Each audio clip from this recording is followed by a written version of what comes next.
Good evening, everybody. I hope you have enjoyed your Sunday and enjoyed your weekend. I would like to welcome a very special guest of the show. You have seen a lot of his stuff on X if you follow me. This is Matthew. He is going to be helping me cover five prospects in a pretty good amount of detail. And we're going to touch on some others, and we're going to talk a little bit about Charles Alexis Legault in this stream as well. Matthew, welcome to the show. Thank you very much for joining me. Please introduce yourself and have the floor. Thanks so much, Brandon. I really appreciate you having me on, and I'm glad we could do this. I'm really excited to get for this show tonight. To get started, we've got a lot of information to share with you. Obviously, the upcoming draft, and speaking of which, actually, we didn't discuss this in our lead up here, but the draft combine just wrapped up today. There were some interesting bits of information on that. Some names that we've talked about popped up in it, and the various conditioning tests that they do. And so that's, it's in the news right now. And I'm really, really looking forward to discussing the future Carolina Hurricanes that we will get to cheer for years to come. All righty. We will go ahead and pull these slides up right here if you're cool with that. Yeah. Let me get. There is some preliminary things to mention. Obviously, with this draft, the Hurricanes in the first round, they have 6 selections. They will pick, currently they're slated to pick 29th, 87th, 125th, 183rd, 189th, and 221st.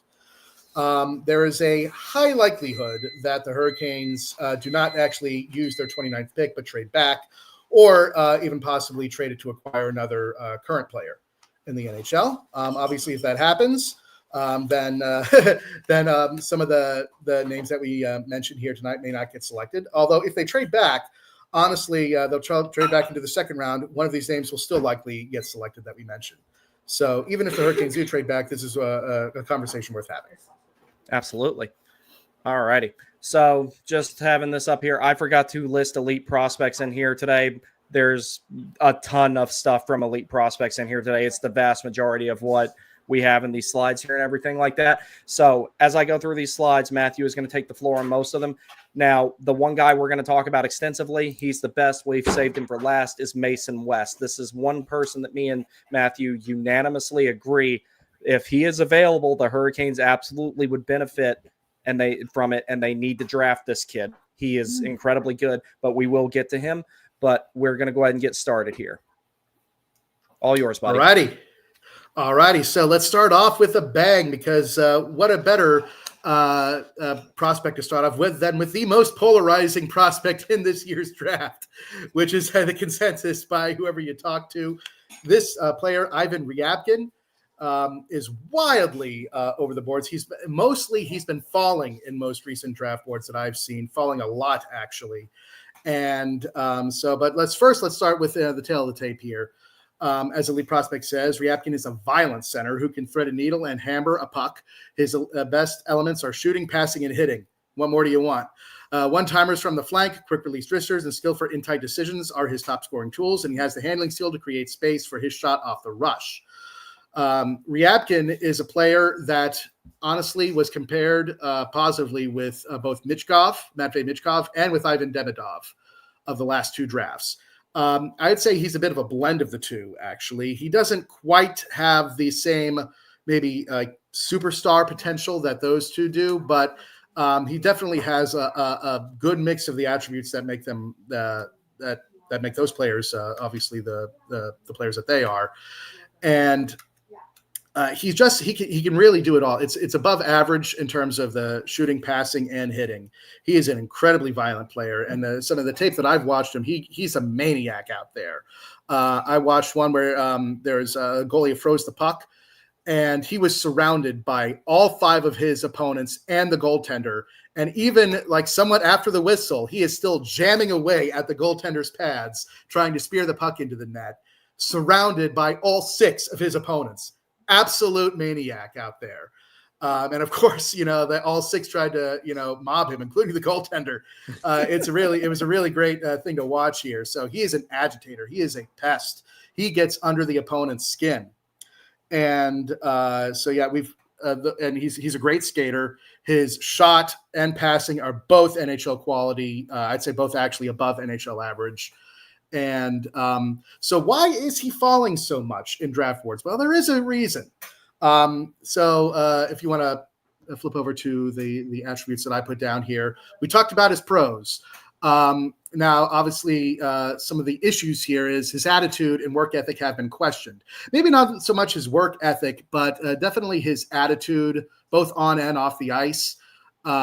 He doesn't really drive the pace of play that some other scouts want to see, at least according to them. Honestly, in my view of the tape, maybe this is just my ignorance of being the most amateur of amateur scouts, but it didn't look like he was all that off pace to me. He can skate. He's got speed. He's got a decent amount of speed. But definitely what I did see is that he chases hits and he ends up in the penalty box a lot, which means he will fit right into the bunch of jerks Carolina Hurricanes. Yeah, he would. Yeah, so and even with a issue like that, and we've kind of seen Svechnikov clean it up a whole lot this season, I'd rather draft a player that you have to rein in a little bit than you have to get more out of. So yes. That's something that I think can be fixed, because, you know, it's like, let's say we do draft this kid and he eventually makes it, and Svechnikov's still with the Hurricanes and everything. And he's going to be like, hey, clean that up. And he's like, how do you know? Well, you see. And then, you know, it's like, oh, okay, you've actually literally had this same exact issue where you're trying to toe that line of competitiveness, but not crossing the line and constantly having your team on the penalty kill. So that it's definitely a con, but it's less of a con than like, hey, let's get it into gear here. You know, and the Canes do lack some physicality. That's no secret. Yeah. So yeah. I think those other things could be worked with in this case. Mm-hmm. Yeah, I definitely agree with you. It's definitely a better problem to have, that you have to pare his energy back than rather push it forward. And but nevertheless, it is a problem. He chases hits. Sometimes that gets him out of position, and he often winds up in the penalty box as a result. And something that's been said, this is kind of just whispers because you can't really see this by watching tape, but that he is a rather arrogant man, a rather arrogant young man, which honestly is not the worst thing to have in a professional athlete, but it is something that, you know, obviously the coaching staff will have to deal with. He is apparently a difficult player to coach. And so that would test the development abilities of any organization that takes him. And I think the Hurricanes have the development chops to do it. And so I would not be at all upset if the Hurricanes selected him at 29th. Honestly, I think 29th is far too low for him. I know he's been falling. Some people even have him down into like the second round, around pick 50, which to me is utterly insane. This guy is a top 10 talent. Like if you're going on skill alone, he is a top 10 pick. And it's honestly those other things, while they are concerns, they don't, to me, they should dock him maybe about 10 slots, not 40. He should go into the top 20 for me. And that's where I would take him. If I was putting together a mock draft, I would probably put him around 19th or 20th. Mm-hmm. But nevertheless, his average around that I've seen in the recent drafts is late first, early second. And so around the pick, 25 to 35. And if he's there, and maybe our boy Mason West is not available, or if the Hurricanes want to trade back and still select him, which would take balls of steel to do. I don't know how Darren York does that. We'll get into, maybe we can get into that later. Mm-hmm. But Ivan Ryabkin at pick 29 would be a fantastic pick in my opinion. And the NHL comparable, he reminds me a lot of Claude Giroux, especially in his prime, when Claude Giroux was definitely an agitator. He was good in the circle. He checked hard and had above average NHL quality in his passing and shooting. Defensively, Ryabkin's going to need some work. Obviously, most young players do. But the fact that he checks so hard, both on the forecheck and the back check, to me is definitely a good quality to have, especially in a center. Yeah, and if what are your thoughts there, Brandon? If he works that hard in the 200-foot aspect of things, and if he forechecks and back checks as well as you're saying that he does, I think a lot of those issues as far as the attitude and work ethic, those are going to become eventual non-factors. If he's willing to work that hard on the ice, I'm pretty sure there's some other things that can be worked out. And Rod's an amazing coach. Like, the system has some questionable things when it comes to Rod. However, his ability to coach players on an individual level and get the most out of them and get them to clean up aspects of their game that maybe they're not doing correctly, he's incredibly good at that. He truly is a player's coach in every way. So Rod definitely could take someone like this and mold him into a player who stays calm in those situations after the whistle when maybe he wasn't before. Don't chase the hit so much. Use your physicality, but don't use it to your detriment and all that type of stuff. It sounds to me like he can do that. And if he's a comparable to Claude Giroux, the way I always heard people describe him even before he was drafted, he's a first-line center skill with a third-line center attitude. And he always combined those things together. It's like he never shuts up. All he does is chirp people. He throws hits. He pisses you off. And he's just incredibly hard to play against. And even when he's not scoring a whole bunch, he's out there shutting people down, drawing penalties, and all kinds of other stuff. So if this kid has that type of skill set, I would gladly welcome him onto the Canes. So we got some stats here for him too. If you want to elaborate on that at all. Sure. Yeah. So he started the year in Russia, and part of the thing that also hurt his draft stock was that people were expecting him. I think it was last year, 2 years ago, he actually beat Michkov in the junior record, and the MHL is what it's called there in the Russian junior league. He actually beat Michkov's record of points. But this year, starting in Russia, did not go according to plan. You can see there, time spent in juniors didn't really dominate. You want to see better than that in junior hockey. And the VHL didn't do that much. He had a cup of coffee in the KHL too. And again, a lot of this was supposedly the friction between him and the coaching staff and the organization that he was in with Dynamo. And he did not see eye to eye with that coaching staff. And so he said, forget you guys, I'm going to North America. And he joined the Muskegon Lumberjacks in the USHL. So it's actually, honestly, he's already here. He's already in North America. So that's kind of a box already checked. And he did very, very well here. He found his game again. Maybe the coaching staff did a better job, addressing his personality quirks. But he became quite the scorer. He was known a bit more for his playmaking. But as you can see there, the stat line, 19 goals, 11 assists for 30 points in 27 USHL games, and he did well in the playoffs as well. Still racked up a lot of penalty minutes though, so that's obviously he's still got the chasing hits problem that he'll need to iron out and know when. It's not the fact that he's got it is extremely encouraging. It just needs to know when to properly employ it. That he needs some work on. But honestly, the passing, the shooting, the skating, all above average NHL quality. Yeah, and another thing that I like here. This stat line of having 19 goals and 11 assists. I cannot tell you the last time, except for, honestly, I couldn't tell you who. When was the last time the Hurricanes had an offense first center? Someone who kind of executes. I'm not saying someone as good as Austin Matthews, but someone who approaches the game like he does. Like someone who's like, you know what, I'm just going to do this myself. I'm going to drive the middle of the ice myself. I'm going to put the puck in the net myself. If we can draft a guy like Eric Cole's a winger, though. That attitude. Yeah, that's true. Yeah, not a center. Yeah, see, like I'm thinking about an offense first center that just kind of takes over the play. If this kid's got that ability, that's another thing the Hurricanes really need to take into consideration when potentially drafting him, if you ask me. Mm-hmm. Yeah, and so again, like some scouts said, his driving play and pace was questionable. I didn't. And the tape I watched, it looked fine to me. Looked like he could skate around. He looked like he still uses his teammates. Maybe on the power play, he needs to be a little bit more proactive rather than reactive. But again, I think those things can come with a little bit of time. And so if they were going to take him, I'd say his development track, maybe another year in the USHL, and then he can turn pro and probably play in Chicago for a season. And Chicago, maybe Greensboro, but I think he could probably make the leap to Chicago fairly quickly. And then after that, I think he could probably crack an NHL roster. All righty. Anything else on Ivan here? I think that's it. Again, I think it'd be criminal if he goes past pick 30. Mm-hmm. But I don't. I'll leave that kind of knowledge up to Darren York. If he decides to go with someone else, I'll take his word for it. But for my money, if he's available at 29th and Mason West isn't there, then Ivan Ryabkin is definitely the next best pick for me. All righty. Well, while we're at it, we're going to get some comments real quick, and then we'll get on to the next. We'll get on to the next prospect here. So, in response to the last time the Hurricanes had an offensively minded center, Caniac Sessions, my good friend Griff, says Eric Stahl.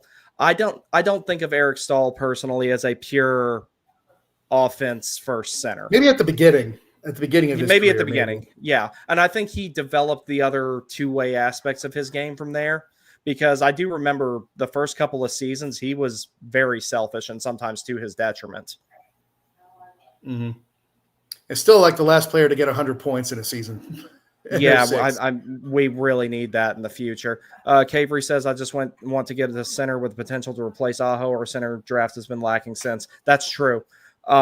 Even though Jarvis was drafted as a center, Necas was drafted as a center, it's just a couple of guys just haven't panned out at that position. I think Jarvis, I mean, this is a discussion for another day, obviously. I think Jarvis can do it.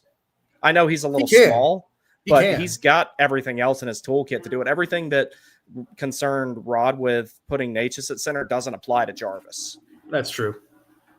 Tony D says, what's up? No, it's not the one you're thinking of, everybody. Even though I would absolutely, if he did watch this show, I was like, that'd be great. That's my boy. Y'all know. I've had a few. I've gone back and forth with him on some baseball takes that were a little spicy. Oh yeah, I mean, it's like I remember when I made that X that one time, be like, "Hey, do you want to come on my show?" And I'm like, "Wait, I've been dogging Brady Shea, and I hate the Phillies. He's not coming on here."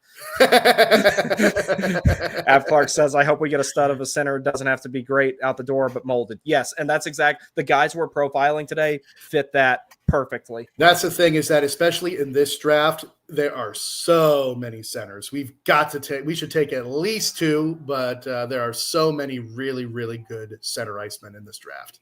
Again, no crazy. Another thing about this draft, there's no crazy generational talent. There's no Gavin McKenna, who's going to be picked next year, number 1 overall, guaranteed. There's obviously no McDavid, not even Celebrini or Demidov or Michkov or anyone like that. Those are wingers. But there's no generational player in this draft, but there's still a lot of good talent that'll have a lot of people who have very long careers. Mm. BTS says, yellow, I'm on vacation, so I won't be very active. That is all good, buddy. That is all good. All right, so we're going to move on to the next prospect here. This is Colin Potter. My friend, you have the floor. Colin Potter, probably the most of the 5 people we're going to talk about. He's probably the most closest to an NHL roster as it is.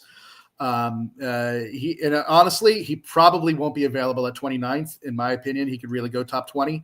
But I've seen some draft boards lists that have him down in the 25 to 30 range. And if that's the case, then the Hurricanes have to seriously consider him. And I'll read the profile here. At his best, Potter attacks at angles, blending explosive stop and starts, instantly translating from forward stride to cut to crossover. This is all possible due to Potter's deep skating stance, accelerating out of every move, all while linking plays through difficult to read changes in pace. Through his mobility, Potter leverages space, operates with an independent upper body, and funnels pucks to the inside and slips pucks through traffic for teammates. That is a perfect description of Colin Potter. This kid really, really looks like a left-handed Seth Jarvis, is what he reminds me of. He is so fast. His skating is so good. And his vision and shot are above NHL quality. And his biggest attribute, obviously, is his skating and his speed. He is probably one of the fastest, if not the fastest player actually in the draft. However, as we flip to my notes, he is one of the cons of his is he's undersized. I think he's 5'9.5", 5'10", and like a lot of young players, but he's no exception. His defensive acumen needs work. He just gets turned around a little bit, doesn't really know what to do sometimes in the defensive zone. Not that he doesn't, he cares and he tries, but he just needs to figure out that aspect of the game too. I project him to go in the mid to late first round. Again, Colin Potter, he's already in the NCAA, playing for Arizona State and playing very well. And he'll spend probably a year or two there, and then honestly, he'll be ready to go in the NHL. I don't think he'll need to spend time in Chicago. If the case. Alrighty. Yeah, and one of the things that I like about this, the Hurricanes, they have this identity around speed. And I think that, looking at that for any player that they could potentially draft, I think that that's probably pretty high on the list of what they want out of a player. And when it comes to cleaning up the defensive side of things, and I talked about this a lot when Necas was on the team. With Necas, it wasn't a lack of effort. It wasn't a lack of him trying to get to where he was supposed to be. Half of defense is the effort to get to where you're supposed to be, and then the rest of it is okay, I'm here. Now what do I do? Knowing the right thing to do once you get to where you need to be and everything like that. That's one of those things that can be fixed. Like, as long as like, okay, you're getting to the right spot, you're hustling, you're putting the effort in there, you've got the speed, but once you get there, do you try and make the right play? Do you angle the guy off in the right way? Are you putting a stick in there when you should maybe be laying the body? Are you helping with zone exits, or are you turning the puck over in bad spots when you get it back and then somebody else is on you too quick before you make a decision with it? I think Jackson Blake struggled with that type of stuff a little bit in the beginning, and so did Seth Jarvis early on. Jarvis, people forget Jarvis. He had a decent amount of issues defending in the defensive zone, and he lost his guy at the point quite a few times. But that problem lasted for about 4 months before it wasn't an issue anymore. Yeah, it'll be the same thing. I definitely think I'm definitely confident that I'll be able to figure out that aspect of the game, but it's not there yet, and so that's just why I mentioned it. But yeah, Cullen Potter again. I think he is the closest of the people we talk about. He is the closest to an NHL roster. All right, then we got some more stats on him here. So this one right here, these are tournament stats right here. Just wanted to give you guys a second to look at that. Then we go here, and it's the rest of his stats. He's an Arizona State University product. He has been on the U.S. National U18 team and the World Junior team. So this he'll be Team USA's juniors team, by the way. Yes, I absolutely believe he'll be there. What else you got on this guy? That's it. I mean, the production line doesn't jump out at you at first glance, but if you watch some tape, honestly, like he scored probably one of the most electric goals in the NCAA last year, like one of the most electric goals you'll ever see. And he'll definitely, I think he'll be a Hobey Baker finalist, if not winner, in a couple of years too. Yeah, and Jackson Blake was a Hobey Baker finalist that lost to Macklin Celebrini, so he had some pretty stiff competition there.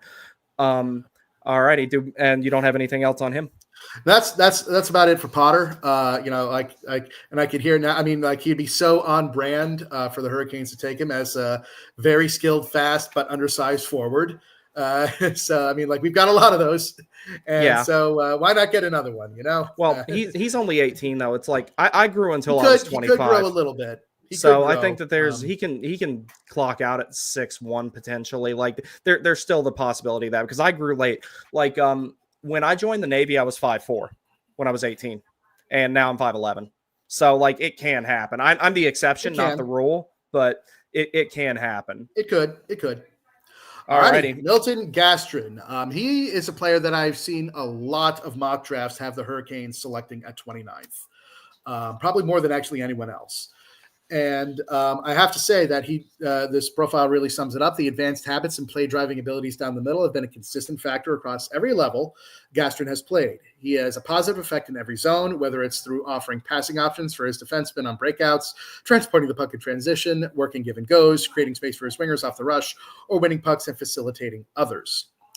So a very accurate description. Milton Gastrin, the one word that comes to me over and over again in reading scouting reports and in watching him is just solid. Just super, super solid player. Already very advanced in his 200-foot game, ahead of people like Ryabkin and Potter in terms of the defensive aspect of things. And that's where that's obviously the part of the game that younger players have the most trouble with. He's already kind of figured that out. So in a sense, his development there is already way ahead of schedule. I put down here for some of the pros. He's got decent size, super solid defensively, very high floor pick. You could almost take it to the bank that he will be have a at least 15-year career as a third line center in the NHL. He will play for definitely over a decade in the NHL. He can almost take it to the bank. But on the flip side, I didn't see a whole lot of dynamism. I think his ceiling is pretty, that's basically his ceiling as well. I don't really see a top six player here, not at center at least. Solid everywhere, but dynamic nowhere really. Again, good, okay shot, good passer, all fine. I'd say they're all NHL average, but not above average. And so, let's think of someone like Jake Evans. Does everything, good, makes the right decisions. You'll never be unhappy with him out on the ice and giving you quality minutes. But, I'd say that of the 5 people that we're talking about today, his ceiling is the lowest, I'd say, but his floor is also probably the highest. So again, late first, early second round pick. Depending on your draft philosophy is what you're going to think of when it comes to a player like Milton Gastrin. If you want that super solid, very projectable, very dependable, almost could pencil him in third line center. If you want to do that with your first round pick or with like a top 50 pick, then he's definitely your guy. If you're like me and you get greedy and you want upside and you basically every single pick you want to swing for the fence, then I would take someone else. But you're going to need players like this in your lineup. So I would not be too upset with this pick at all if the Hurricanes decided to take him. So here's what I gathered from all that: Jordan Staal replacement, and the timeline with about maybe a little bit better upside. He's a little smaller, but yeah, third line center for sure. Yeah, and it's like people are going to realize how important Jordo is to this team when he retires, because when he's gone, you're going to be like, oh wait, that guy was important. And it sounds like that this player right here could maybe fill that role, because I don't think KK is going to be that guy anymore. I think he's going to be gone before next season starts. I'm willing to bet money on 2 things. 1, Nikolai Ehlers is going to be a Hurricane, and 2, Jesperi Kotkaniemi will not be. And, yeah. So I think that a player like this, if we're talking about the Hurricanes have another center to go with Aho and you need to fill that third spot on the depth chart for the centers, it sounds like that this guy could potentially be, even though he's a little bit smaller, could replace Jordan Staal in that role of being that utilitarian third line center where he's one of your top penalty killers, put him on the second power play unit, eats up a lot of minutes on the road, takes on a lot of tough matchups, doesn't give you a ton of offense, but produces a ton of net positives on defense and everything like that. This looks like someone that the Canes could potentially look at to have fill that role in the timeline about lines up. Yeah, I could definitely see that. A good third, not exactly shutdown center, but definitely good two-way, 200-foot game player that every team is going to love to have. Yeah, and I was just talking about the stats here. If you look at his Sweden J20 national team there, he's done quite well. He can still put up a decent amount of points. I think in the NHL he'll get, like Staal nowadays, he's like 30, maybe 35 points. I think Milton Gastrin will beat that for the most of his career. I think he'll get around 40 to 45, maybe 50 points on a career year. I think that's probably what he'll do in the NHL. And so I think he'll put up solid numbers, but nothing that'll blow off the doors, but nothing to sneeze at either. He's just going to be a super solid player for many, many years. Yeah, and another thing that I think is going on here, I think that the pure shutdown center is kind of a dying breed. A lost art. I don't think you're going to see a whole lot more Jordan Stahls, Adam Lowry's. I don't think you're going to see many more guys like that, because everybody's now there's so much talent in the league. The average talent level of any player that's a mainstay in the NHL lineup, they're expected to put up some numbers to some degree or another. Even someone like Jacob Slavin, who's a pure shutdown center, still puts up about 35, a pure shutdown defenseman, still puts up 35 points a season.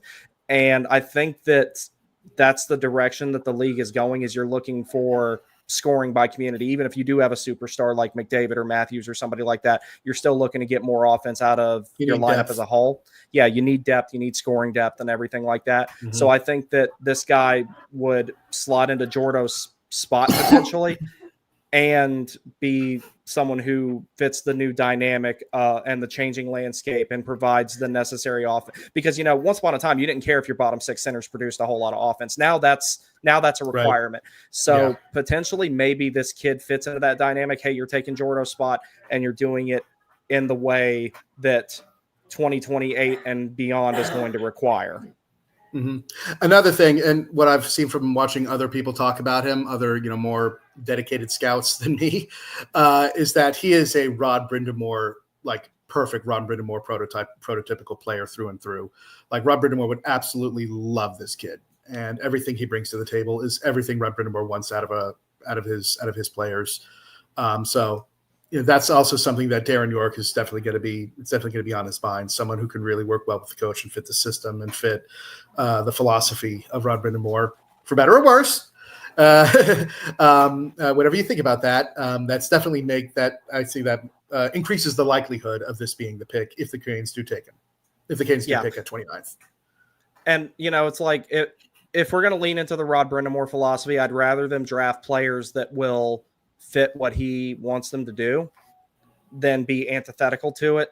So if that's the case, I'd rather have everyone on board, regardless of what criticisms I have of the system.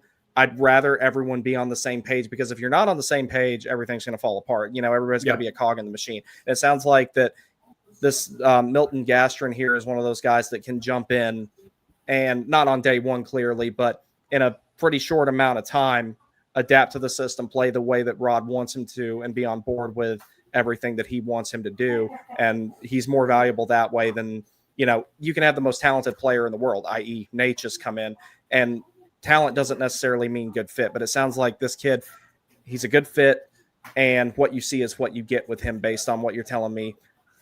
High floor, low ceiling. You just kind of know what you're getting.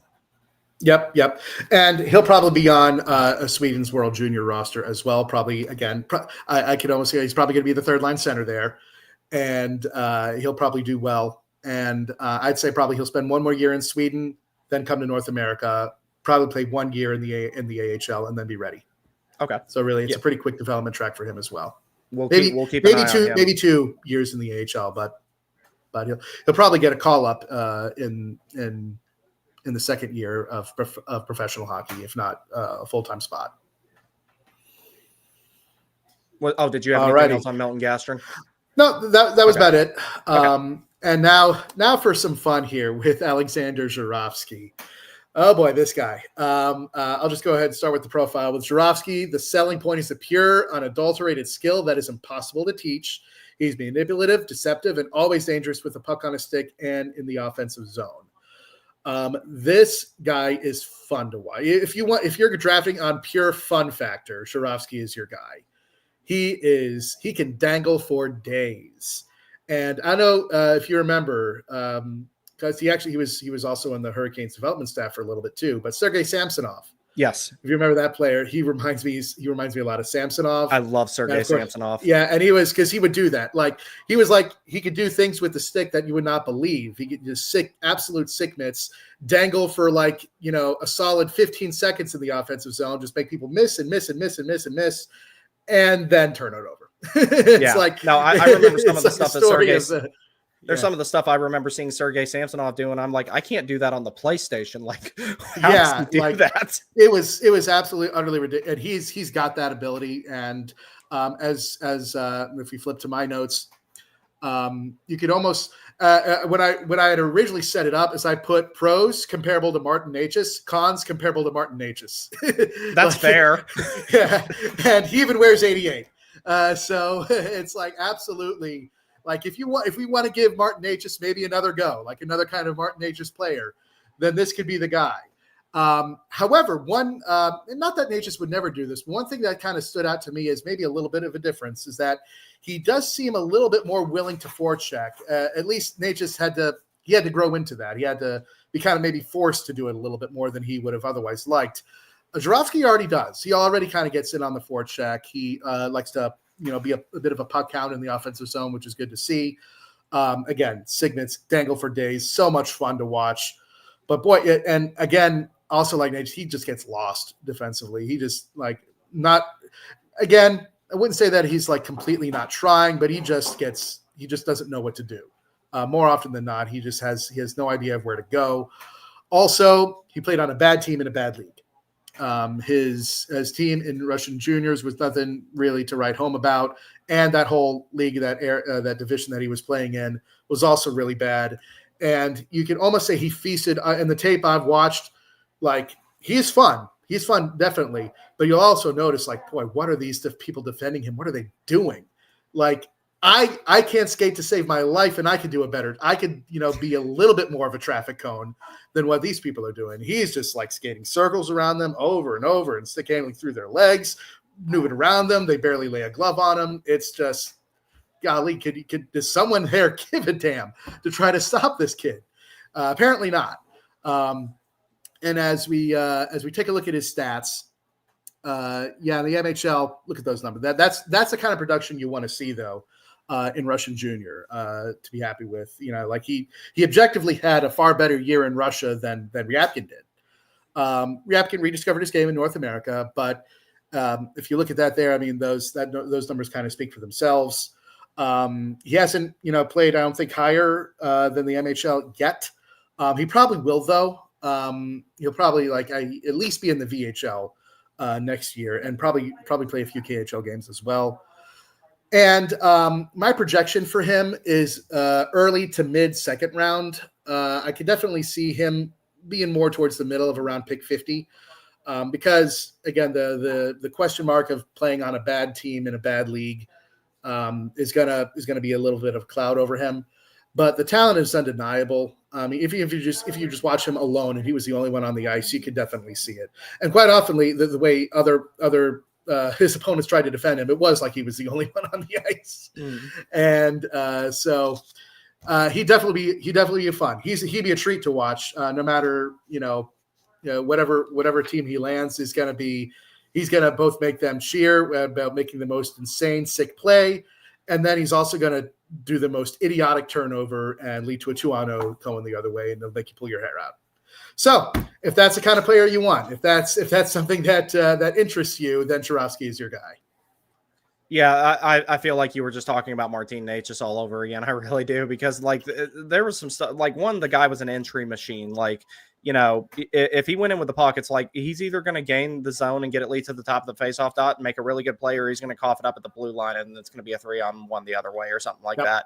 That's what it kind of sounds like that we have here with Zarovsky. Now, he's one of the ones that I did manage to get some time to watch some videos of, and your assessment of it is accurate. It looks like he's out there skating around pylons, and he's making all the time and space he wants. So, if he were to... They're giving it to him. That's the thing. It's they're giving it to him. They're giving it to him. So it's like he's like, you're going to give it to me, I'm going to take it.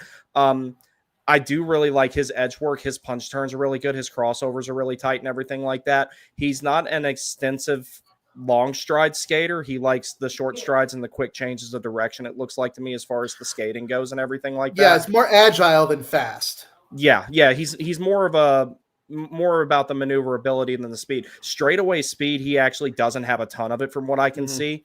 But as far as taking it through the phone booth and gaining some speed off crossovers, pivots, and everything like that, that's definitely there. He's definitely more of an edges guy than a power skater, but his edge work is really good. Out of who I have had the time to look at in the draft, I would say his skating, as far as edges go, he's up there.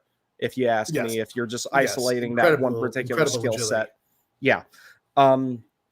But maybe you can tell me, as just in your own experience, in terms of, because obviously agility and speed are two different attributes in my opinion. What is it that I guess with the skating mechanics, because I can't skate to save my life. I have no idea what I'm doing. I ain't that good at it either. So. But I guess for the benefit of the viewers, what is it in terms of difference to the power stride, like you said, as opposed to the lateral movement, which he's got absolutely down. So it's just there's times where players stand out in the north to south speed, if you will, the power skating, as opposed to the edge work. A good example is Alexander Nikishin. His edges are pretty good, but as far as his ability to, skate, just straight line speed and everything like that and get the most out of his stride extension, that's him. So when I'm talking about a power skater, is someone who takes one or two steps to get going, but then you see their leg punches all the way out and everything like that, and they get the most out of every stride that they take, and you can just see that they're using their stride extensions to get to where they need to be really quickly. Slavin actually has underrated power skating. You think of his edge work because of how he defends and everything like that, but he has this really explosive first step, explosive second step, and then he's in full flight until he gets to where he's going. That's part of the reason he put in that nearly 25 mile an hour speed burst in that one game when he back checked and broke up that one play, which was absolutely amazing. I'm I knew Slavin had some speed, but I didn't know he had that. Now, when you're talking about an edge work or a player who excels in edge work, one of the guys that I like to look at with that is Matt Barzell. It's he takes these really quick, short, choppy steps. He doesn't have the longest stride extension, and what may take other players 5 steps to get to, it may take him 6, but what he excels in is his ability to use his edges to change direction. It's hard to describe without actually like having video of it. Okay, yeah. But it's like he takes those really quick, short, choppy steps, and instead of going into full strides, he takes shorter strides. And part of that is by design for him, I think, because those shorter strides allow him to change direction faster. So if he wants to bait somebody, because Barzell, one of the things he's really good at is baiting somebody, creating his own time and space, and then throwing a saucer pass to somebody else who was completely open the entire time and nobody knew it, but Matt Barzell already took all of your attention. Necas is another guy I described like that, but the difference is Necas had the speed to go with the edge work. When I say Martin Necas has had more raw God-given talent than anybody who ever played for the Hurricanes, that's not to say that his game didn't have defects. That's not to say that it didn't have gaps in it that needed to be fixed. But as far as like you go out there and skate, he was the best player that the Hurricanes ever had. Yeah. By far. So there's very few players who have that type of mix where with Necas, his ability to use his edges and to be a power skater were about as balanced as I've ever seen on any player, not just for the Hurricanes. But in the case of Zarovsky here, his skating is much more edge oriented. He's all about the short, choppy step, the agility. And then if you want a polar opposite, Jordan Staal, it takes him a little bit to get going, but once he is going, he's big. He's got long legs. He covers a lot of ice really quick or really fast, but he doesn't do it quickly. And KK is kind of the same way. Even though like KK can't skate worth a damn. I love the kid, but I'm not going to sit here and pretend that he was not a good skater. No, like by NHL standards, he is a horrible skater. Like below now average, for sure. He'll skate circles around everybody else in the world that is not in that league. But I've seen SPHL players that skate better than him, TJ Oshie, James Neal, and the list goes on.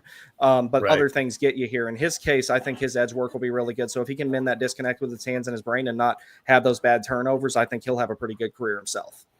Yeah. And again, like he is absolutely electric. And I guess, maybe a player that reminded me of that agility was Samsonov. He was just, not only with the mitts and the stick handling, but also the stopping and starting. And we talked a little bit about it before we went live of Logan Stankoven and how good he is. Honestly, he is the best stopping and starting on the team, and maybe like top 5 in the league at that. Logan Stankoven, like the way, what did I think? It was one of the last few games. Actually, I think it was against Washington, but in the regular season, where I think Carlson was was covering Stankoven around the boards, and he just did like 2 or 3 stop and starts and just left him. And that's Carlson's a big guy. And I just watched that. He like did 1, 2 or 3 cross stop and starts along the boards and left Carlson in the dust. And I mean, if you have some kind of similar ability to that from Jarovsky, who's not, what was his height again? I think he's around 6 feet. 6'1". Yeah, so if you got that with some a little bit bigger size, and he is a puck hound, he'll go after it in the offensive zone, which I like to see. He's not just purely trying to dangle, although he's really good at that. When the puck is turned over, or when the other team gets the puck in the offensive zone, in the defensive zone, he does work to try to take it from them. And I definitely like seeing that. And if the Canes trade back, I'd say there's a good chance of this being the selection. If they do trade back in the second round, this guy could probably still be there on the boards when the Canes do pick, and I'd love it. All righty. Anything else on him, or I can move on to the next one? I think let's move on to our boy here. All right. I've been waiting the entire show for this. Everyone, settle in. We're going to be talking a lot about this kid. Mason West is unanimously agreed upon by myself and Matthew that if he is available and the Hurricanes do not trade away their 29th overall pick, this is who they get. Yeah, I'll go ahead. Yeah, so Mason West, I'll start with the profile read here. Beyond his imposing frame of 6'6", and really 6'7", I think. I think he's actually even a little bigger. And he's only 17. He's got time to grow. Yeah, I know. So this is, oh boy, it's salivating here. So West is a fluid skater at that size with effortless extension and the reach and skill combination to make high-level plays. A natural shooter. I don't know about that, but EP says it, so I'll go with it. He loads the shots from the hip using upper body torque and frame to generate power. So we can talk about the shot in a little bit, but first, a little bit about this player's background, playing in Adena, Minnesota, high school hockey. That's often been a knock, but I think that you and I both agree that high school is going to be less of an issue going forward with a lot of prospects. We're almost trying to see more of the traditional, I'd say maybe basketball route of going high school to college and then to pro, rather than spending so much time in juniors and then in the AHL.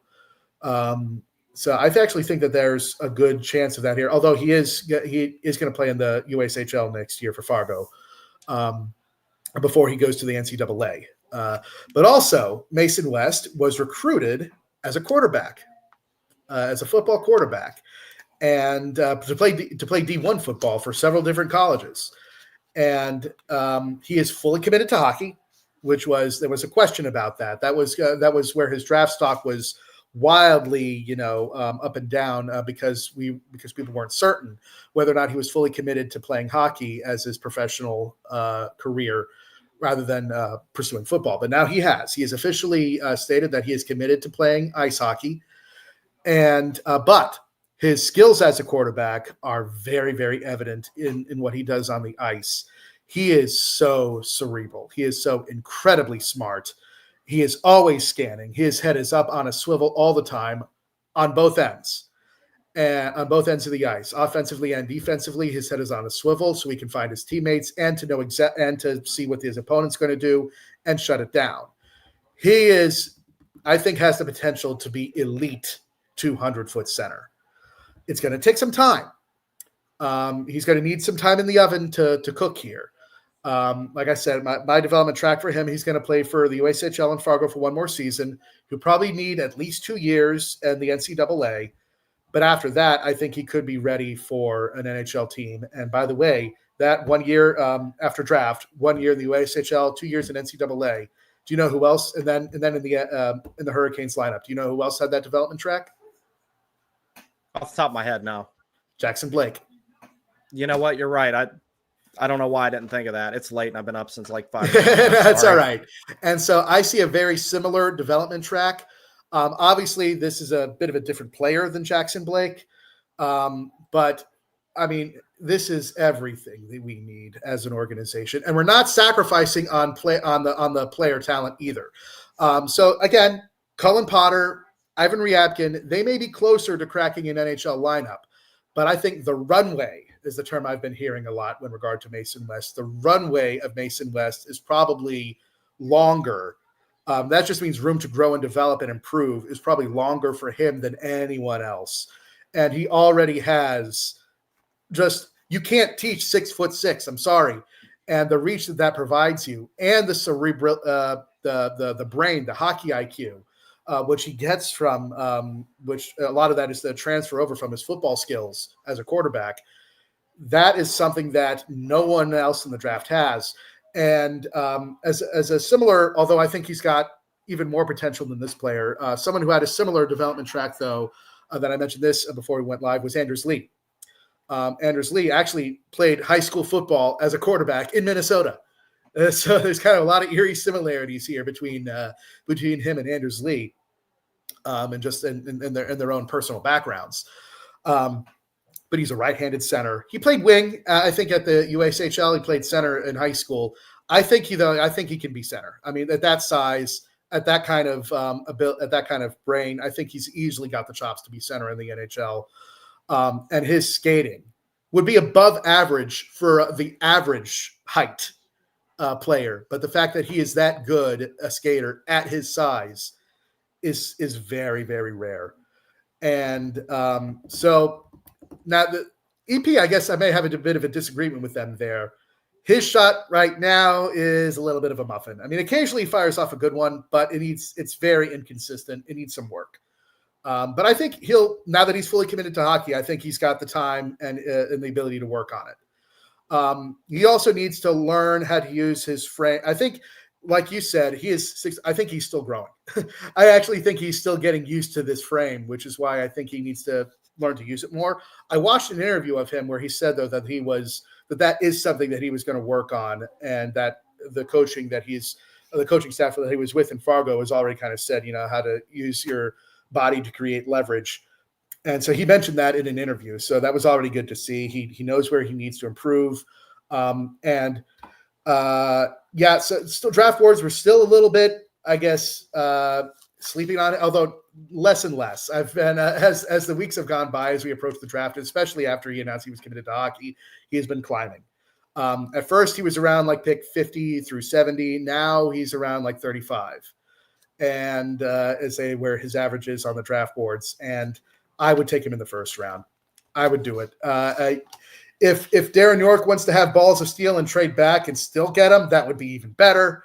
But I wouldn't risk it. If he's available at 29th, I just say, I'll take him. I'll take him because his NHL comparable is Tage Thompson. And anyone who's followed me on X or in our group chat, you know how much I love me Tage Thompson. Like, he is the player I want on this team so badly. And I think this guy, the only person I would consider drafting ahead if he's available, which he probably won't. See, there are players that we're not discussing, the kind of the premier ones like James Higgins, Anton Frondell, Matthew Schaefer is a defenseman, of course. But another one that's very similar profile here that's maybe slightly more NHL ready is Roger McQueen. I don't know if you've heard that name, but he's projected to go top 10 is Roger McQueen. Especially because after the NHL, he had been hurt last year, which raised some questions, but he performed very well at the combine, which I think has answered all those. Roger McQueen is almost certainly going to go top 10. If he somehow falls and both he and West are available, I guess you could go with McQueen over him, but that's not going to happen. That's extremely unlikely. And honestly, though, Mason West, I actually think Mason West has even a little bit of more of a runway than Roger McQueen does. And because I think he's got a high hockey IQ. Roger McQueen, he's got a better shot and knows how to use his physical frame better at this point.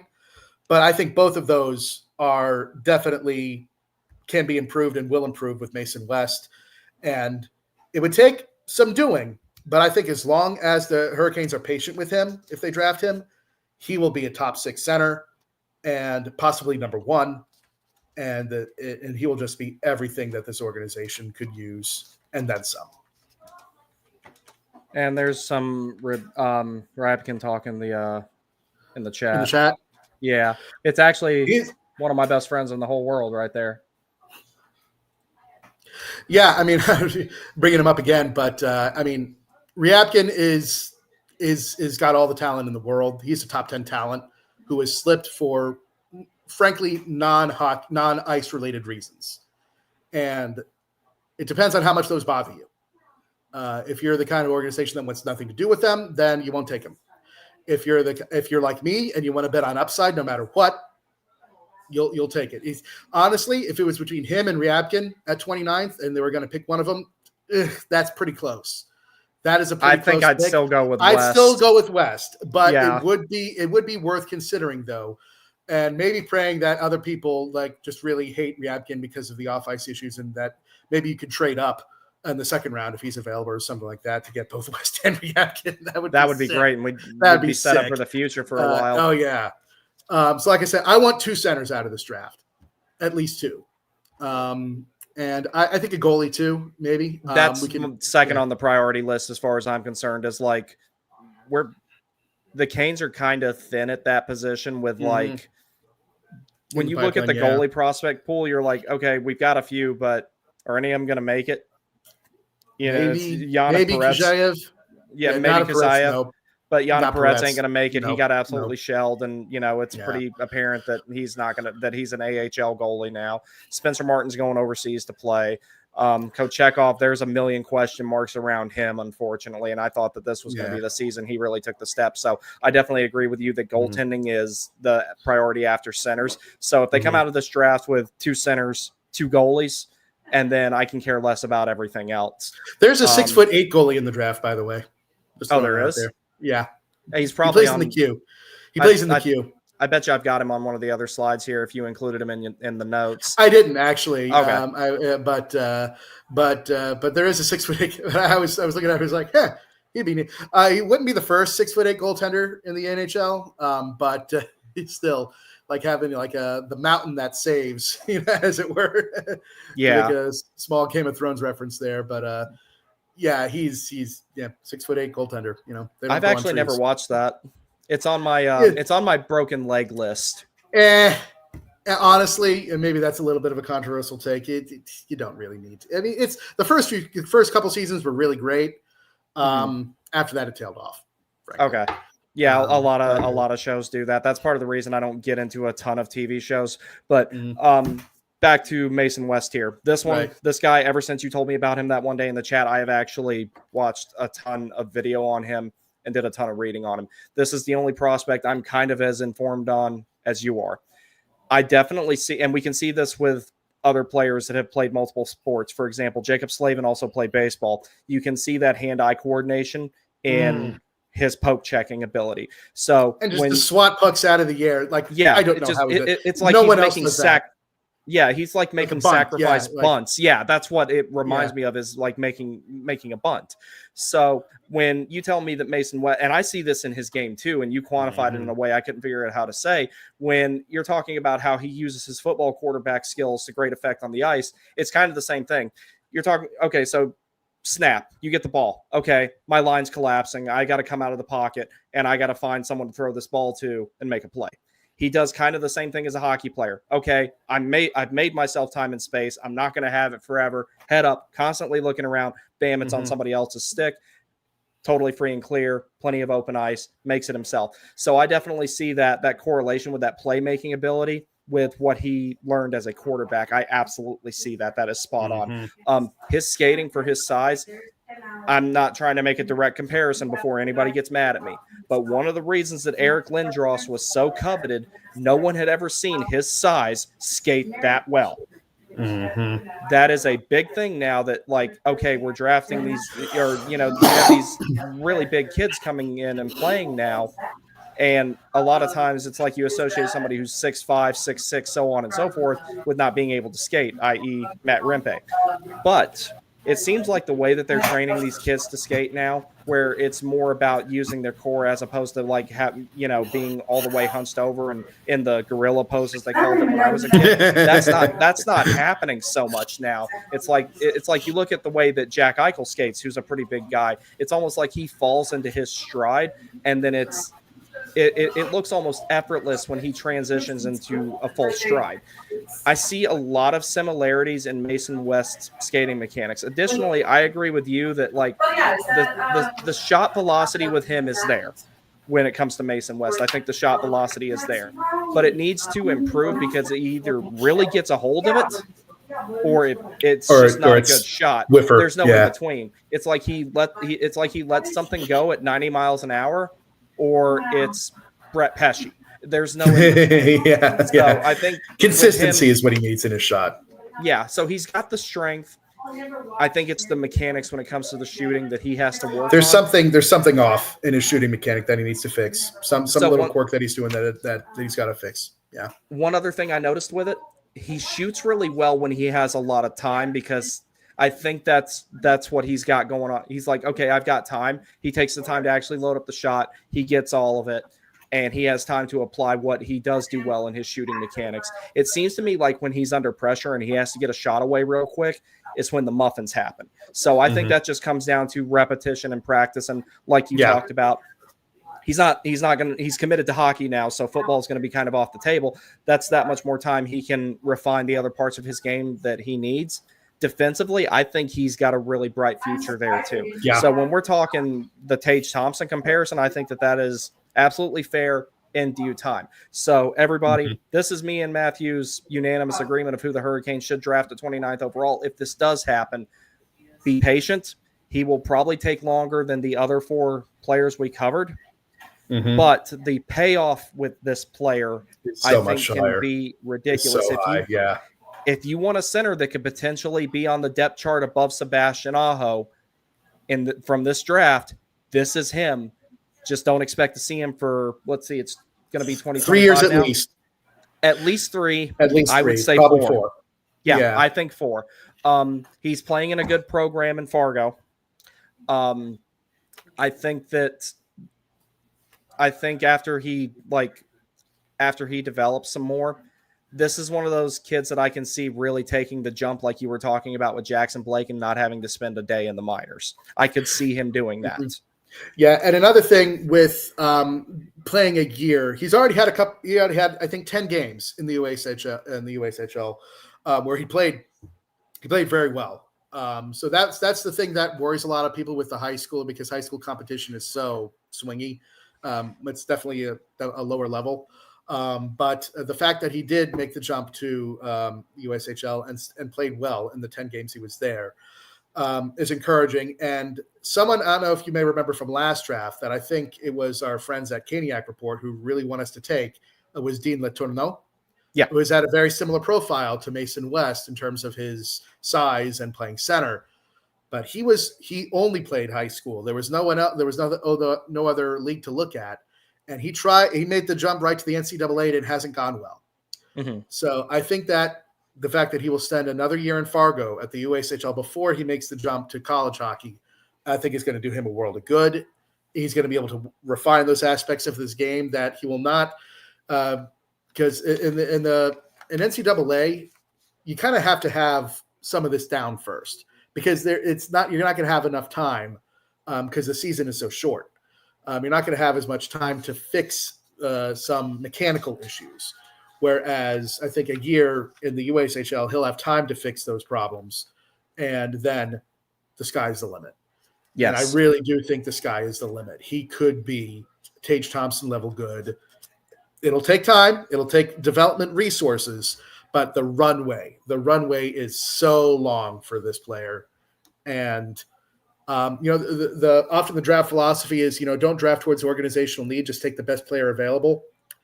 In this case, again, you'll have to invest a lot of development resources into him, but I think you can do both with this. And one thing we talked about before we got on was how good the Hurricanes development is. Yes. And they can afford to take their time with a player like Yep. this. Absolutely. Absolutely. There's so much runway with Mason West that if he is available at 29th, if I'm Darren York, I'm taking him. I agree. I'm not trading back. I'm not rolling the dice there. I am taking him. I absolutely agree. So I hope that this is who the Hurricanes draft. We'll get to some of the comments here, and then we'll have a couple more things we're going to talk about. Everybody, thank you for being with us on this Sunday night. I know it's late and a bunch of people have to work tomorrow. I have to work tomorrow too, but it's not until the Me too, afternoon. yeah. So let's see.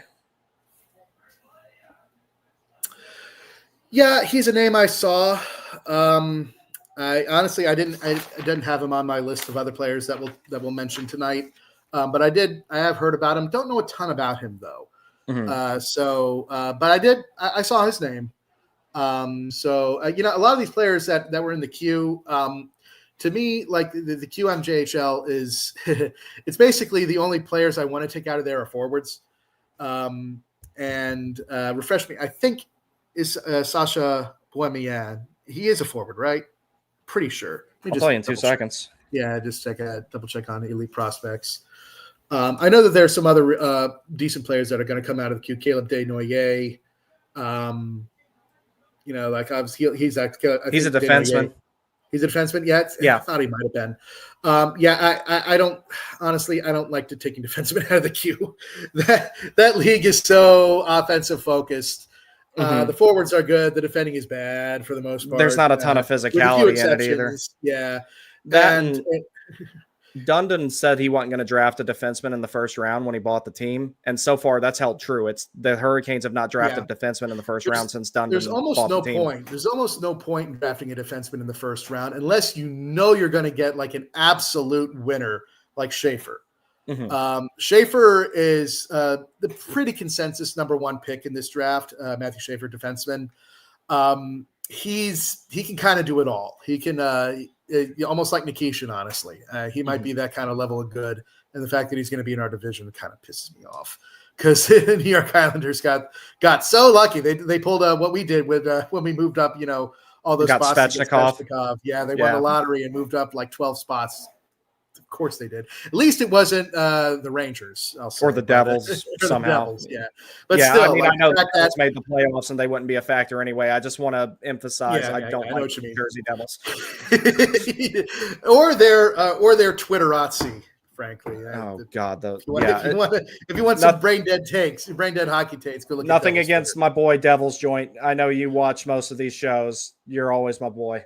He don't fall in that category. And then there's like a couple others. It's fans ribbing other fans. It's always going to happen. Oh yeah, but yeah, like it's going to be annoying having to play against Schaefer for the next decade and a half. That's going to be really annoying. Yeah. I think Dylan's talking. Yeah. We talked about him a little bit. He's got the abilities. He's got size. He's got athleticism. His mechanics need a lot of work. Mm-hmm. He is very raw. He's going to need a lot of seasoning. He could get there, and if he does, he could even get there and be really good. He could even. I think he's got the potential to be. So he's got a decent amount of runway left in him, but he needs work. He needs time in the oven. A lot of time. I agree. And speaking of goalies. Yep. AB, we're going to get to him. Yeah. Yep. Mm-hmm. Ravensburg, he is a stud. He's 6'5". That's a cool name. Ravensburgen. I love that name. That is really cool. Having to be Nikishin patient with West IC, it will pay off. It would pay off. And furthermore, like even with Nikishin, we didn't have a lot of control over his development. That we kind of, frankly, we just got. I mean, great job by the scouting staff to see him. That's why and we're going to have a Russians discussion here in a little bit too. But we kind of got just really lucky with Nikishin. Like that was just almost like pure luck that he developed the way he did into the player that he is and is now and will be in the future. But with Mason West, we're going to have some more hands-on, I think, control over his development and to really get what we want. Whereas I think if the Hurricanes, they just need to have confidence in their ability to do that, and they can really mold him into a fantastic elite player. I agree. Danny Tepley, in reference to Mason West, says, I go to school with him. He is nasty. Yeah, he is really nasty. Good to see. Dylan also says, I guess our top prospects at the moment are Nadeau and Badinka. I would throw Artemonov in there, which is Artemonov. Yeah. Badinka is really, really interesting. Mm-hmm. He is like he's got the talent to be really offensively good. We kind of talk about our existing prospects, and then we're going to get to Legault later. But he hasn't. The production hasn't been there yet in terms of offense. His defensive side of the game is there. I'd say it's there, and you can tell he's got the instincts to be a good two-way. To put up more production. Hasn't been there yet. I'm hoping to see it soon, though. Yeah. A little bit more on Mason West stats there, but as you can see, still doing really well. Did really well in Adena High, and for the 10 games that he played in Fargo Forest, only 1 goal but 8 assists. Again, that's the quarterback, cerebral. He sees everything. He's big enough to see everything, and he knows to look for everything. You can see how he scans. It's very like he's scanning receivers. Read. Who's got it? His head's constantly on a swivel. Yeah. And he handles the pressure too. Like frankly, because as the pocket collapses, as the defenseman close in on him, he knows what to do there. He knows when to scramble. Like you can see so much of the kind of the football skills contribute to his on ice, on ice talent, and it's actually really, really fun to see. And then we got one more comment here from Tony. Do you see Fensore becoming a part of the Canes' future? I personally think that Fensore is definitely an NHL capable player. I don't see the Canes having room for him. Yeah, I've had this back and forth with a few other people too. I might have to go in a different direction from you on that one. I'm just not seeing it. Honestly, if he was just 2 inches taller. Yeah. Like if he was 5'9" instead of 5'7", it's so hurts because you can see he is one of the best skaters I've ever seen. And he's going to put him and he's got a good shot. And you can tell he wants to use his stick. You can tell he wants to defend, but he can't. He just doesn't have the reach. Yeah. He's just not big enough. He just gets burned wide. We saw it when he played at the end of the regular season. You could know what he wants to do the right thing defensively, but he just can't. And that's why I'm just not convinced that he can be an NHL player. I'm just not. I think he can, but I think his ceiling is third pair penalty killer. I don't see him being on a really good team though. I think he's like, I just think he's going to be one of those guys that gets used to get to the cap floor and help teams that are like I could see San Jose getting him to replace Mario. Well, for a power role to one him. day or If he something can have like that. if he can have a professional NHL career, power to him. But definitely not with the Hurricanes. You're right, and I'm just not convinced that he can play effective defense. Yeah, and it's just the If he was biggest reason I think that 5'9", he'll he make it. could. Yeah, I think the biggest reason that he'll make it is his skating, because there's not a whole lot of people in the league who skate that well. I mean, there's plenty, but his really stands out. It does, and I can definitely. Obviously, it jumps out at you. But even with that, like he tried to use it to close out, or close the distance when forwards are burning him wide. It just wasn't enough.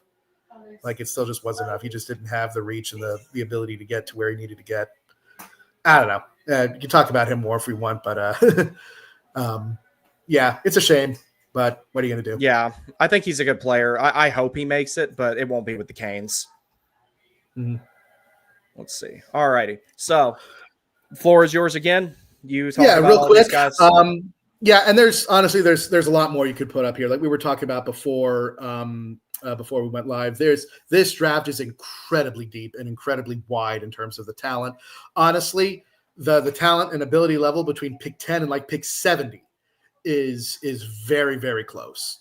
There's not a whole lot of different in terms of ability. Every team that picks a player there is going to pick a good one that can probably make it in the NHL at some point. And I wouldn't hate any of these other picks. And Ravensburgen was mentioned. He is the top goalie in the draft for sure. He's 6'5". He's athletic. He's quick enough to close up his holes. Super, super solid goaltender.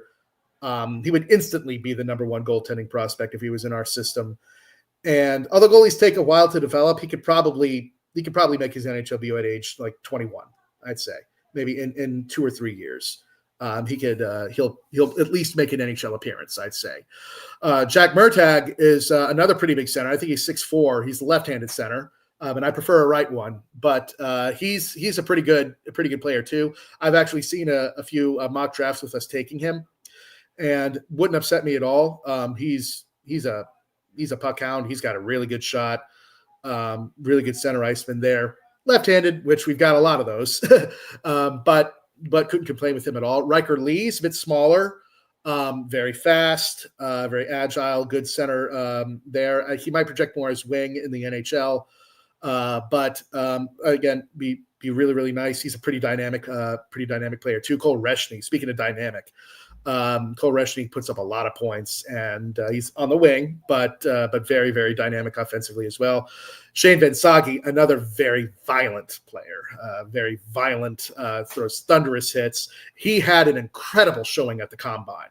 He was top in several different aspects. Grip strength, he was like top 3 in both grip strength there, and on the bike test, he was fantastic. He might be actually the most physically strongest player in the draft, Shane Vansagi.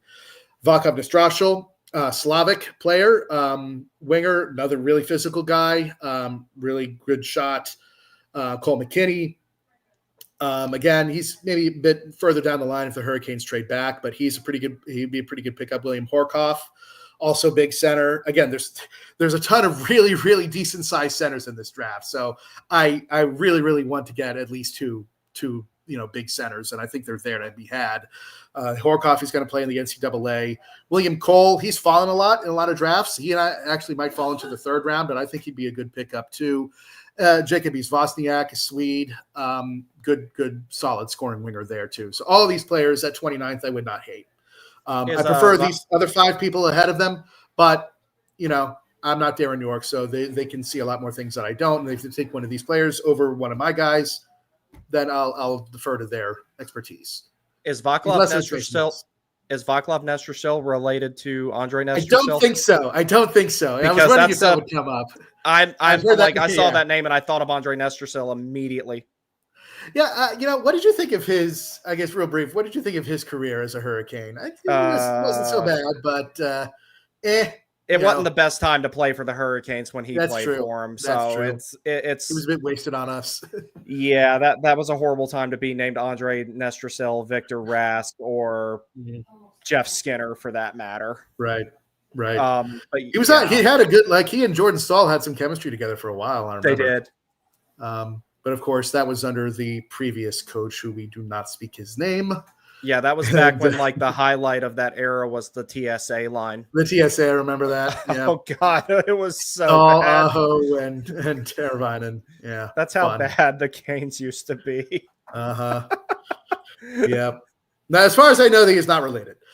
So some late round gems, perhaps. Now, some of these could go in the second, but I think these are more likely third or later round picks. This guy, Hoaxie Simon Wang, he is Chinese. He's from Beijing. Oh wow! But yeah, it's actually interesting. His father actually works for the Chinese government. So I don't know if this scares you, then this might scare you. But his mother loves hockey. Started hockey teams in China for her son. Basically, created like a league for her son to play in. And then he played in Canada, and he's turned some heads there because he's also he's 6'6", left-handed defenseman, and he can skate very well. He hasn't put up a ton of points, but his skating and his shutdown ability, his defensive game is on point already as it is. So geopolitical concerns aside, I think he can be a good player. Hayden Papanicus, I love that name, by the way. Another good big right-handed center. He's 6'4", could go, late second, third, fourth round. I wouldn't hate having him at all. David Badowski, right-handed defenseman, another violent player, throws the body like no one's business. Cooper Simpson, pretty good scoring forward. He could go in like the fourth or fifth round. Eric Nielsen is also another. I don't know if anyone here is familiar with Will Scouch. He did recently a mock draft where he put Eric Nielsen at like 7th overall, which is just, it's silly, and he knew he was being silly, but it's still like the fact that a lot of people have him on the radar as someone who could be a steal. Bruno Itzon is an overager. He didn't do a whole lot until he turned into college hockey and played in the NCAA, where he popped off. So I think he's 19, but he's still available in the draft as a late round pickup, mid to late round pickup. He'd be pretty good. And then let's talk about some Russians, because the Canes office and Darren York, they love their Russians. And so there's a high likelihood that one of these players gets drafted by the Hurricanes. There are 3 Russian goalies to mention: Semyon Frolov, another Pyotr Andrianov, and Alexei Medvedev. All of them are pretty decent as far as I can tell. And we need another goalie in our system, so I wouldn't hate that at all. And then a lot of forwards here: Germershev, Ruslan Karamov, Kirill Yemelyanov, Kirill Kutuzov, and other forwards, Mikhail Fyodorov and Dmitry Isayev. These are all good Russian forwards that we can let marinate in Russia. Artyom Gonchar is the only defenseman I put down in here. Does the name Gonchar ring a bell? Is he related to Sergei Gonchar? That is his nephew. Oh, Artyom okay. Gonchar So we do is have a Sergei relation in here. Gonchar's nephew. That's right. Okay. And he plays a very similar game. And a pretty offensively minded defenseman, standing at just about 6 foot. I think Gonchar was also about 6'1" or 6'2" or something like that. So, with yeah. Sergei. And if you're old enough like me and you were watching the game in the late 2000s and early 2010s, Sergei Gonchar was won the Stanley Cup with the Penguins in 2009, took it to us in that 2009 series. Golly. And there's a good hockey bloodlines there. So even though I think the organization is pretty stacked, especially at left-handed defensemen, I wouldn't hate Artyom Gonchar just for, the fact that his last name is Gonchar and he plays a similar game. All righty. So that's what I got. That's basically my notes here for this draft, at least. And we talked about, hey, if our audience wants to see more of this, we could do some more deep dives into some other players. But yeah, those are definitely the 5 people. Those 5 people I have my eye on as some people the Hurricanes could take, and I'm really excited for this draft. Yes. And like you said, anybody in the comments here, or if you retroactively watch this on X, you can comment over there or comment on YouTube or whatever. We will cover more of these guys. We'll do like 3, 4, 5 at a time at the most, but let us know who you want to hear about, and we will get to as many as we can between now and the draft on the 27th. So, and then right after that, it's going to be free agency frenzy anyway. So we'll see if we can get to those things, we will do so. We will do our best. We both have jobs. Matthew has a family. We've got all kinds of stuff here. So we will try our best, but let us know what you thought of this. I think that this has gone really, really well. Honestly, I think that Oh, yeah. you did an excellent job with what you Thank brought to the table here. I appreciate it so much because you're good at keeping up with all this stuff far better than I am. Now, one guy we are going to talk about a little bit before we close the show out that we both like a whole lot, that I think a lot of people are not talking about enough. Charles Alexis Legault. I think that guy is the future partner of Alexander Nikishin, and I think that pair would be deadly. Yeah, this Alexis Legault, I'd say it reminds us a lot of Brett Pesce, except with the harder shot, much harder shot, in fact. But he plays a very similar game, hard-nosed, solid right-handed defenseman, pretty good, really, really good in his own end. Still not really dynamic offensively, but he's got a shot. Like his shot puts Brett Pesce's to shame. Just about anyone's would, though, to be fair. But he can clap it. I don't know if you watched when he was at Quinnipiac. I believe it was the title game a couple years ago when he and Skylar Brindamore were on the same team. He actually had a really breakout offensive year that year, and he can absolutely let it rip. Yes. And again, he doesn't really know how to necessarily put it on net, or it gets blocked a lot, but it's in the 90s. It's definitely in the 90s in terms of the heat he can put on that puck.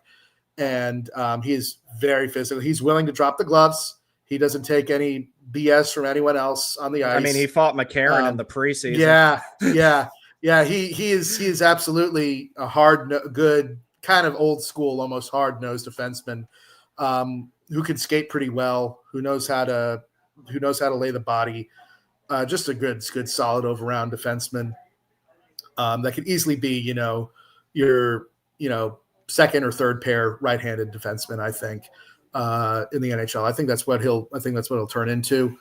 And, to put him with Nikishin, it'll be interesting to see if how much Nikishin's offensive game really goes into the NHL. We saw the ability there. Obviously, Nikishin has his own clapper, and like the pass he made in Game 4 to find Stankoven was just beautiful. Like very, very few defensemen have that kind of ability, and so if his offensive game develops as much as I want it to, then I would love to have Legault as a pair option to be a little bit of a safety valve. I don't know if Nikishin would necessarily need it, but to kind of be the more stay at home, ish option to be on that pair, because and we've talked about this a little bit. I like balance in defensive pairs. I like either, if you're going to have an offensive minded defenseman, I want to pair him with a more defensive minded guy. If they're a two-way guy, I like to have two-way guys maybe on the same pair. I do not like the offensive plus the offensive. I think that is a recipe for disaster. I like to stay away from that. I know yesterday in your stream with Griff on Caniac Sessions, Griff was like, "Where is it written that you have to have you can't have two offensive-minded defensemen as a pair?" It's like, well, I wrote it, Griff. Eric Carlson and Brent Burns in San Jose. Yeah, that's a good. Did they play on the same pair there? At times, they did, and they're both right-handed. I don't know. That's how bad things were for them at the end before they finally said, "Okay, trade everybody. It's time to start over." That's just, that to me is like, that's roster malpractice. That is just absolutely irresponsible. I mean, it's awkward enough pinching down on the backhand, but when you have two right-handed defensemen both making greedy pinches in the zone, it's going to be a 3-0. That's why that didn't last long. But when it comes to I like to see balance in the pairs. I do too. And I think to some degree or another, we'll see that with the upcoming offseason and everything. Now, one of the reasons why I think Charles Alexis Legault would be good to be paired with Nikishin is not just strictly from the safety valve standpoint of allowing Nikishin to tap into the offensive side of his game. I also think about how aggressive Nikishin likes to step up and deny entry, how he likes to go for those big hits, go for the hip checks and everything like that. There's going to be times where he does it and he gets burned. So it's not just about his aggressiveness when he has possession of the puck and when he's trying to join the rush and when he's trying to generate offense. It's about those times where Nikishin can have the confidence of having someone like Charles Alexis Legault with him. Chatfield's going to do that for him as well, which is who I think we're all expecting to be paired with him when next season starts. Yeah, definitely to start at least. that allows Nikishin to play not only the aggressive offensive game, but the aggressive zone entry denial game. And the two of them will have a really big intimidation factor. And I would really love the two of them to kill penalties together. I think that would work out. Oh, they're going to murder people. Well. Oh, yeah. And they both can lay the body like that. They will absolutely crush someone into the boards. And I see a lot. I mean, cleanly. I think they'll do this cleanly, but I think they're going to separate a lot of shoulders. I think too. they're going to lay really someone out, and someone's going to hip, or it's going to they're going to separate some shoulders or something like that, and you will feel it. You will feel it when Nikishin lays into you. You will know about it, and you'll be feeling it for the next week. And I'm here for all of it. And another thing I noticed that Legault does really well, he is very, very smart about his zone exits. If he doesn't have enough time and space to get it done, he doesn't try to do it. He just makes an outlet pass, or he does like the Jacob Slavin flip pass or something like that. He doesn't try to, the golf wedge. That's a good way to put it. And he doesn't try to push bad positions. He'll just either make the smart play off the glass and out if he doesn't have the room to skate it out. But if he does have the room to skate it out, he does so very efficiently. He just doesn't try to do it if that ice is not there. Live to find another possession. Yes, perfect way to put it. And I think that he does that really well. The zone defense is really good. The poke checking is good, but he's definitely, like you said, he's basically a Brett Pesce clone, harder shot. And I would say he's got another level of physicality than Pesce had, even before, speaking of separated shoulders, when he messed his up. I feel like that was, if that separated shoulder doesn't happen to Brett Pesce, he's probably still a hurricane. I think that was what. Let's be honest, that did affect his shot velocity for sure. That affected it a lot. Mm-hmm. And I guess we give him grief a lot. It's like, hey, you separate your shoulder and try to shoot the puck, Yeah. But also with Legault, lost my train of thought. Yeah, I know. Might have to take over. I think I lost my train of thought on that one. With the physicality that Legault can bring, it's just going to be adding in another dimension that this team needs. Oh yeah. Oh no, now I remember. He was a 5th round pick. Was Charles Alexis Legault. So if you don't think these late round picks are valuable, you got another thing coming. See, do not treat them like just candy you're giving away on Halloween. Even a 7th round pick is a player that can play and have a professional career. Slavin was a 4th rounder. Slavin was 120th overall. Yeah. 120th overall. And he would go number 1 defenseman in the league. He should go number 1 in a redraft on that. I think it was 2012. I'm checking my overall that year. Yeah. I'm checking myself on something here. 1 second. I'm curious. Who was big? No, what was the 20? That might have been, actually, now that I remember, that might have been Nathan McKinnon. So okay, I was right. I was right. Joe Pavelski was a 7th round pick. Yep. So Andre Palat, Jesper Frost. Happy trails to him. Pavel Datsyuk was a 5th round pick. Yeah, that's true. There are some even generational players can happen in the later rounds. Alexander Nikishin, 3rd round, 69th overall, something like that. Yes, that's correct. He's gonna, and maybe think I'm crazy for this. I think Alexander Nikishin is every bit as good as Chris Pronger. That's who I see. I see Chris Pronger, Shea Weber, guys like that. I really see a lot of Shea Weber with Alexander Nikishin. Yeah. So what was the 2012 draft again? The results there. Is that Nathan McKinnon? No, it was. Oh yeah. You know who's picked number 1 overall in the 2012 draft with Jacob Slavin? Who was that? Nail Yakupov. Oh God, I forgot about him. I totally forgot about that. Oh my goodness. That was when the Oilers were building their draft dynasty, and then they got McDavid after that. I remember telling people about 2 years after they drafted. Galchenyuk was 3rd overall. Golly. I remember Morgan Riley was 5th. Matt Dumba 7th. Oh God. Jacob Trouba 9th.